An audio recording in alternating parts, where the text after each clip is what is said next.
Shalom, shalom.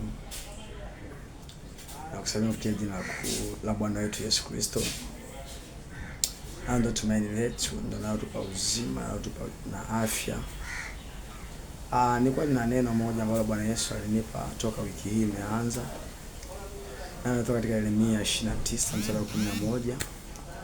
Biblia inajaribu kusema ya kwamba inasema ya kwamba najua mawazo ninayowazia nini.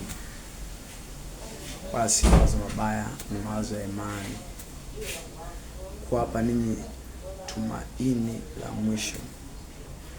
Kwamba Mungu ndiye anatuwazia mema, ndugu yangu. Kwa anatuwazia mabaya, leo hii usingekuwa hai, ungekufa kabisa. Watu wengine kubadilisha na jina kuita marehemu kuliko kuita Samuel be called marehemu. So ni huruma ya Mungu tu, ndio maana hatuangamii. Sasa amenitia nikutume leo au nikupe ujumbe huu leo ya kwamba mawazo yanatuwazia Bwana ni mawazo yaliyo mema, ni mawazo ya amani. Kama tunavyojua panapokuwa na amani kunakuwa na uwepo wa Mungu. Maana Mungu hakai kwenye machafuko. So kunapokuwa na amani ndipo Mungu huwa anashuka. Ndio anakuambia Mungu keti katikati ya sifa. Katikati ya sifa ni kwa watu ambao rawashikana na Mariaba. Aramashikana Marialaba. Tira Maria laba shika na Maria. Moja hapo ni wewe, mwana wa Mungu. Mungu anakuazia sana mema katika jina la Yesu. Anakuazia mawazo mazuri sana katika jina la Yesu. Anakuazia vitu vizuri sana huu mwezi katika jina la Yesu. Na anakuomba kwa kitu katika jina la Yesu. Lakini pia najaribu kukwambia kwamba raba shika na Maria laba shana na Maria. Kukupa tumaini siku za mwisho. The time najua utakuwa umechoka kabisa.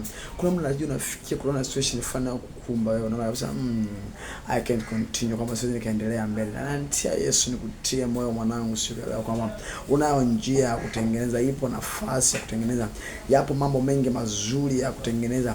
Acha kujikatia tamaa. Unapojikatia tamaa ina maana unaamini kwamba Mungu hayupo katika ulimwengu, lakini ikifika muda still natumaini kwamba naamini Mungu yupo, atakuvusha katika hilo kama aliwavusha Wanaisraeli jangwani, akawavuka bahari ya Shamu.